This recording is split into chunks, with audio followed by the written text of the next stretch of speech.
Hey, I'm coming to you, Charlie Brown, Peanut style. Remember those cartoons where their feet would be dangling while their hands and chins were up on the top of the doghouse? Well, this is my tribute. Today we're going to talk about work.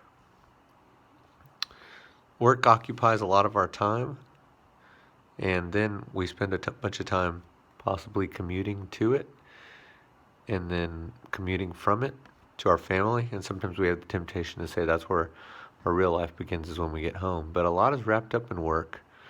Remember when I had a job change, a lot of what precipitated me getting out of there was because work was beginning to spill into home. And that was frustrating because it wasn't like busyness or interesting. It was more like I'm angry because I'm not getting what I expect out of that. And I think that's mostly where our problems come, is that we don't get what we expect. We're worth more. Time goes by. We're just sitting there waiting. And I think when that happens, when you don't feel like your strengths and your abilities are being taken advantage of, do you feel like you're owed something? Is it a feeling of, what's the word? Entitlement? Whoa, lights just went on.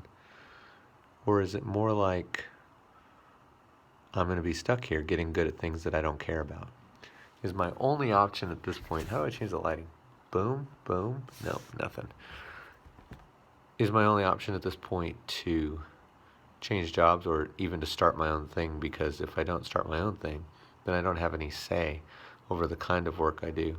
And maybe you go into client work if you're a designer or a website builder or a contractor, and you're just like, whatever you like, I'm going to build, but at least I'm going to build it. And then I'm going to take on a bunch of things that I don't like handling payments and doing accounting.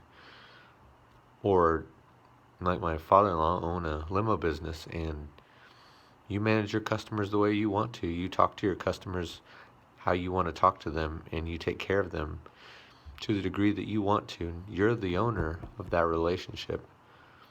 But it comes with the flexibility that you want, but it also comes at the price of every time that you decide I'm going to take a vacation, or I'm going to step away for a grandkid birthday party, I'm leaving money on the table, which then makes my brain think, what are you doing it for? What is work for? And do you have a finish line for the money? Do you have a finish line for the fulfillment of how much you're going to get out of it? And at some point, do you get enough? And then you just say, I'm going to take what I'm earning and invest it in something else, like Bob Goff says in the book that I totally and completely recommend. I'm looking at you in the camera, called Love Does. My kids and I are both reading it again, or having it read to us by Bob Goff, which is what I definitely recommend. Are you just fundraising for your real life? What is work to you? Is it what you do when you're not at home? Is it what you do in order to express your gifts and abilities into the world to make a difference? Is it where your abilities meet the world's needs?